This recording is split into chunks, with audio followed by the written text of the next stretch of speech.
Hello, this is Nathan Seavey coming to you live from the Volt, my eco-friendly electric car.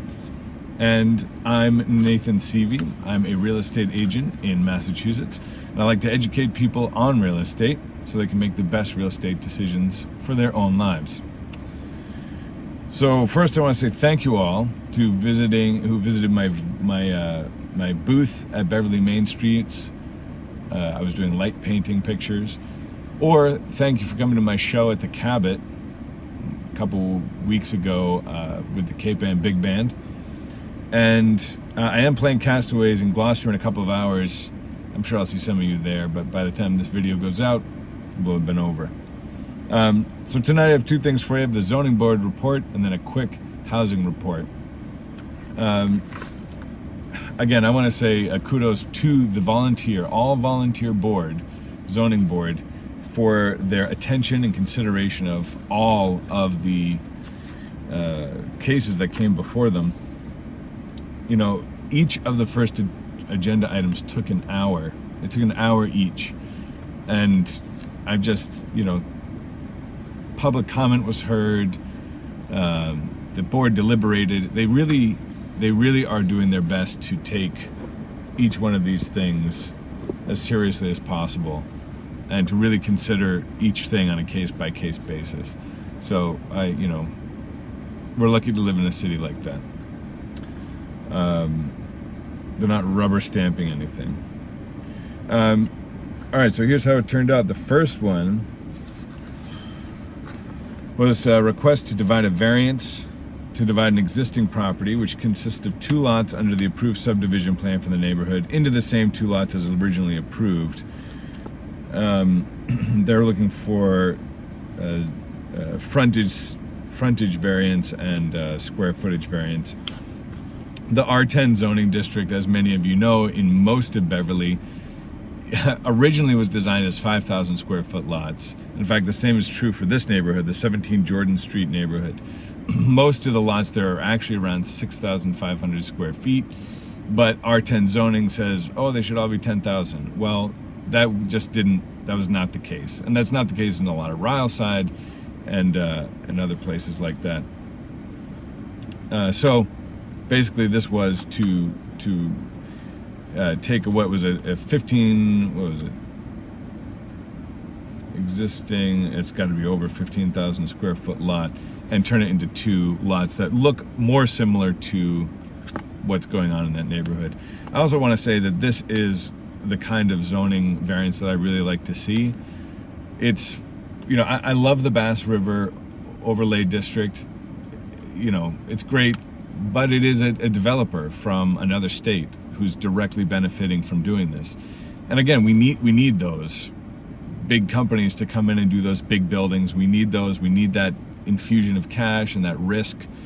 But I do like to see, this is a upstanding citizen who runs a small business in Beverly. They're not, they're the ones that are going to benefit by making an affordable home for some of the children of Beverly who need a home, who want to live in Beverly and come back to this town. He's not doing a huge project. I just like to see it when this zoning something benefits an actual resident directly. I think that's what most of it is. Honestly, it's what most of the zoning board is. But in this case, I just like to see that when that happens. So anyway, it got approved 5-0, and so there'll be another house in that neighborhood. Nice, affordable house. It's not making mansions over there. Okay. Next, what do we got? Charles Ashland LLC requesting a special permit to allow commercial recreation use, a golf simulator business in units 11 and 12. This is at 95 San Fonso Drive in the IR zoning district. The IR zoning district is for manufacturing, office space. It's basically it can be a 24/7 use. They can put in machines, run manufacturing, offices and stuff. You know where San Fonso is? It's up near the airport. And in the deliberations, a golf simulator business, very quiet. There's only about 5 to 7 machines. I think it's a cool use, and that also got passed, I think, 5-0. It's going to be a great use, and it will allow that building to finally be finished. Right? That building is stuck in a sort of or at least from my understanding, and again, all of this is from my understanding. Please, go to the zoning board for the actual notes. This is just my understanding. That building, it needs some people to lease it for it to be finished. So let's get those leases in there, and let's do things like a golf simulator. That sounds awesome. And also the next case, the requested a special permit in that same building for a baseball training facility. So it's like a sort of a specialty physical therapy particular to folks who are doing baseball. And so he apparently gets people from all over New England. There's a couple that were continued. So Janik & Co. LLC, 937 Cabot Street. Let me just so you know what's going on. These are coming up in future ones.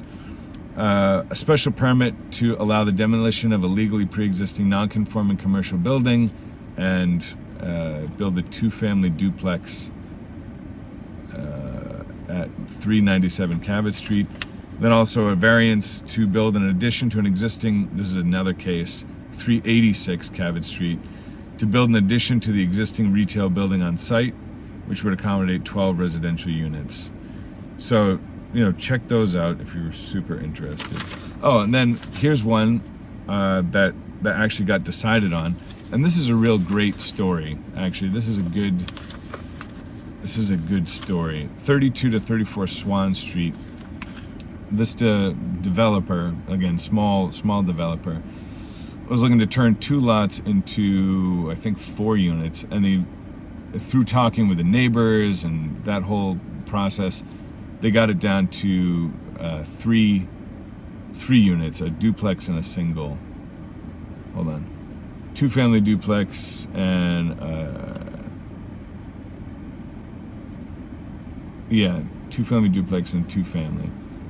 I think they got it down to a 3 units there. But the neighbors came and they really praised the guy, saying like, wow, thanks for listening to us. Thanks for taking our consideration seriously. And it was really sort of the best case of what zoning should be, where things still move forward, but it's respectful of the neighborhood. So kudos to that developer, whose name I forget. And then let's see, what else? Okay. Yeah, then there was the William Sheehan decision for 15 Reza Road.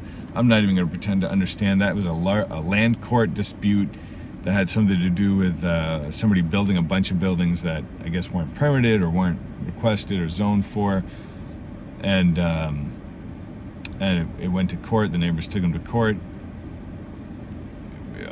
Anyway, I'm not even sure how to say what happened from that, but anyway, something happened and it passed 4-1.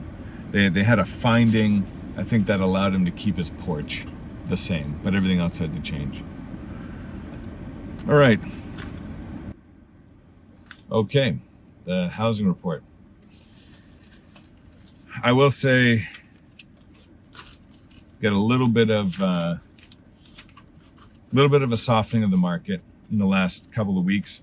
This happens every June.